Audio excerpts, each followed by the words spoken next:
Hello everyone, welcome to another episode of WTF Where's the Food? As you guys know, Crazy Rich Asians has been the most recent talk of the town, and it has put Singapore on the map. So much so that when you Google Crazy Rich Asians, a drop down of Singapore actually comes out. I cannot do this any longer. I cannot be I felt so uncomfortable for you for the whole time.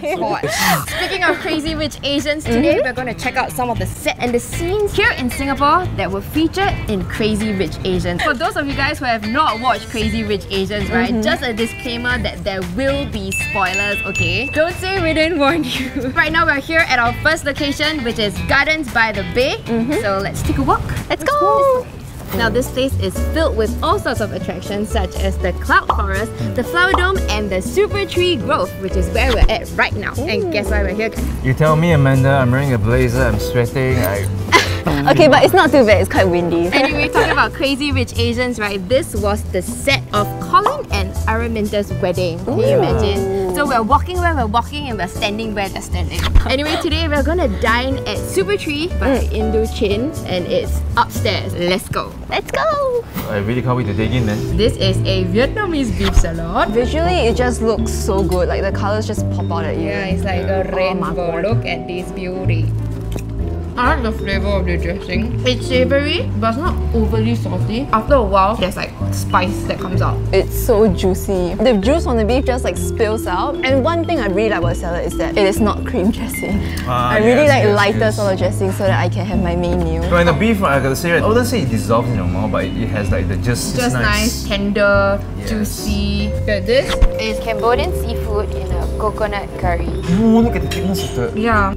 Wow, it is robust, man. The flavour is so strong. Wow, it's like one of the best curry I've ever eaten. Really? Really legit. Surprisingly, it's not as spicy as I expected it to be. Actually, I don't even feel any spice. Do you guys? Says the person who couldn't. Yeah, I think that my tolerance has become better ever since I've been on this show. Oh, Yes. All thanks to us. We train you, Nicole. The herbs are so strong as well. It doesn't just taste like plain curry. Can you imagine myself dipping like a slice of bread into this, man? Okay, let's move on to this one. There's a lid, so it must be special, right? Ooh, that looks very clean. Yeah. Oh my god, I can smell it. The whiff. You can smell it? Yeah. Can you smell it? when you scoop the smell of your mouth. So this here is cream of mushroom infused with lemongrass soup. It's not just cream of mushroom like the ones that you normally have in like every other restaurant, right? This has lemongrass infused into it.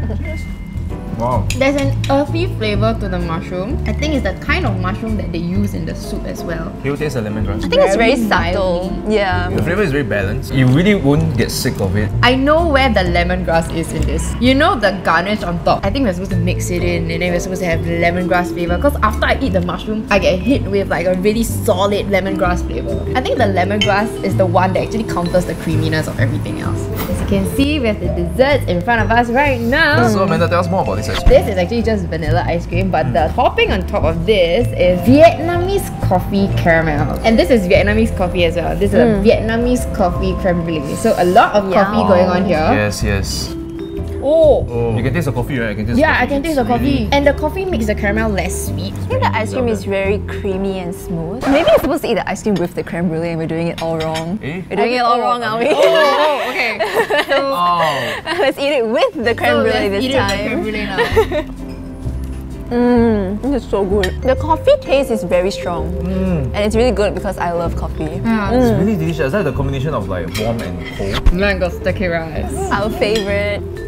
I think out of all the dishes, this one is the most well-balanced one, to be honest. Because the glutinous rice is so salty, but the mango is so sweet. So it goes really well together. I think mango sticky rice, right, is a dish where you can get wrong really easily because the mango... It really depends on the ingredients, right? Yeah. Mango, if your mango suck, the whole dish will suck. Okay, we have a few more places to go, guys. So let's just finish that and head off.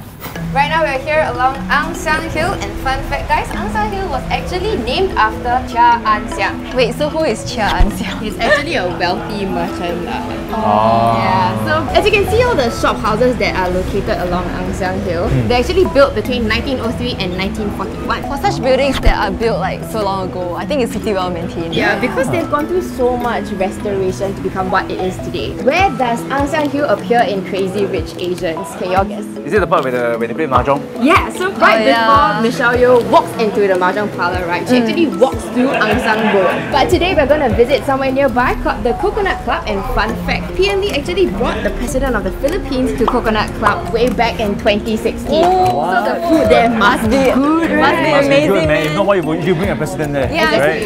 let's go check it out. Let's go check it out, guys. Right now we are in the Coconut Club, so let's bring on the food. That's right. Okay, here comes the main course, guys. I can't believe you get a whole plate. Oh! The first thing you smell is that whiff of coconut. And look at the size of the chicken. You know they have like the crispy parts of the egg. They are very generous with their portions. When you go to some nasi lemak stores, they give very little ikan bilis. And I love ikan bilis, so that's right, this that's looks right. amazing. Oh, is that sambal sotong? Yes, look, Nice. it's piping hot. Oh my god, the otah. The otah I have never seen such a thick otah in my life. I guess you haven't seen my otah I yet. don't want to be that person. Word of the day, thick. We know you like it thick. Yeah. Who doesn't like their otah thick, right? Gotta have some of the rice, some of the chili. Normally, I kind of just mix all my ingredients together. I don't understand the point of like doing this and doing this and doing Oh my this. god, guys, the otah tastes really very strong. The lemongrass in the otah is so fragrant. Because I'm so used to the hawker version of the nasi lemak, right? The coconut taste is relatively stronger as compared to this one. This one, it still has a coconut taste, just that it's not as strong. The ikan bilis and the peanut, Fried so well. yeah, they are so good and it goes really well with the rice. Yes. And guys, we need to try the star of this plate, the chicken. I think visually it just looks amazing. It looks crispy and the fact that like it's covered with all these small ingredients, oh my god. Yeah, they marinated Deep it so well. So this is ASSAM PEDAS. The texture of the fish is so soft. The sauce isn't as thick as I expected it to be. Yes. It's not as spicy as I expect to be as well. It's subtly sweet a little bit. I think it's to counter the spice. That's why it doesn't taste as spicy. The fish texture is really on point. Yeah, I'm still like surprised about how silky and soft it is. Like it literally just melts in my mouth.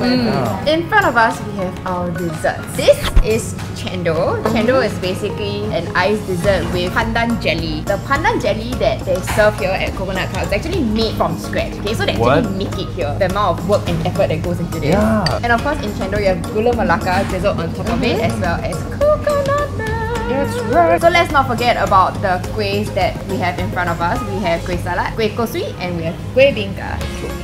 Oh my god, guys. This tastes really similar to what I had when I was a kid back in Malaysia. They have the pushi trolley where the uncle Push would carts, push carts. Pushi trolley, guys. Pushi trolley. It's really I authentic. think like for me, I'm very particular about desserts, especially the sweetness. And this dessert is just the right amount of sweetness. For myself, I think I'm like Nicole because I don't really like sweet things. The minute I eat anything sweet, right, my face just goes like this. Oh. Yes. Yeah, like legit. I know, very nice, right? Very glamorous. Imagine if she goes on a date and like the date orders something really sweet. Oh my then her God. face is like. Guys, I'm very full now. If I eat anymore, I cannot eat anymore for the rest of the episode. So let's head off to the next location. Right now, we're here at Newton Food Centre, which was built in 1971. And this was the first hawker centre built in Singapore without a wet market. Mean to say that you're not going to have an auntie screaming, Lelong, buy fish, 100 gram, $5, that kind of thing. Hey, you should have a wet market, you're doing pretty well. Yeah, got the talent. Next time, part-time job. Anyway, when it comes to Crazy Rich Asians, this place was the set of the scene when Nick brings Rachel to try local food for the very first time. To try the best satay on the island. Okay, this entire place was actually closed down just to film the entire scene. Every single person in the movie was actually a telepath. Oh, we should have done that. It'd be so fun. Yeah, I know, right? Today we are here to try some food. I'm very hungry. Let's go. So as you can see in front of us, we have Ossian, which is oyster omelette, Hokkien mee, and we have beef and chicken satay. Yeah, the best satay on the island. If you ever watched the movie, that's actually from the script. Satay? Okay. Let's try with the best satay on the island. Enough Oh, okay. Let's Gotta dip dip the it. sauce. Gotta do a satay cheers, guys. We haven't cheers for a very long time. Cheers! To me, this just tastes like sort of average satay. I think I have had better ones. What I find in a good satay is the meat is really thick and juicy. I feel the peanut sauce can have more taste. I feel it's lacking or something right now. I'm not too sure what it is, but is this the best satay on the island? Surprisingly, I actually prefer the beef. And normally I would prefer the chicken over the beef because chicken is like leaner and softer meat. But for this beef, it's actually quite sweet, so it adds a bit of flavour to it. It's really juicy also. Right in front of me, in the center, we have Hokkien mee. Yes. So you guys actually prefer to mix the chili together with okay? Yeah, it's just like what I do with my nasi lemak. I like to mix like all the ingredients together. Isn't that What? That's what you guys This is how do. big It's weird, right? We don't, you don't mix it. You appreciate the coconut rice. If you guys mix your nasi lemak, leave a comment down below. Oops, you stole my strand of noodles. I actually like the texture of the noodle because I like it being very slippery and soft. But I just feel that it lacks a flavor that I would be willing to eat the whole thing, you know? Yes, Like, it tastes very much like the pot that they used to cook. It's like the chota taste. And then it's... Chota taste is nice, but chota taste is flavor. The broth, right, they used to like make it moist and palatable, right? They made it in the store itself. oh, okay. Wow. Yeah, that's why the flavor is actually a little bit different. This is oyster omelette. So they have egg and oysters fried together. The oyster just bang in your mouth. It's just like oyster. But I gotta say the oyster is really not as disgusting as I thought it would be, because you know some stores that sell like orchid, right, the oysters can be quite gross. Like they keep it for too long Yes, and it there's tastes like a sung smell. This is actually my first time eating oyster omelette. It's very interesting. I've never tried anything like this before. Really? Normally when I eat oysters, it's like at Western restaurants and they serve it. Sorry, high sass. She's the real definition of crazy rich Asian. But I think it's an odd combination. I do not particularly enjoy it. But you see, the thing about Singapore hawker culture is that there's so many different dishes, you can literally pick whatever you want and you enjoy it. So simple. So now that we have tried 3 different locations and 3 different dining spots, which ones were your favorites? I think my personal favorite has to be the Coconut Club, because they really have a wide variety of dishes. They have kueh, they have nasi lemak, you have fish at affordable prices. That's my aim. Because we are not all crazy rich Asians. Yeah, what about you, Nicole?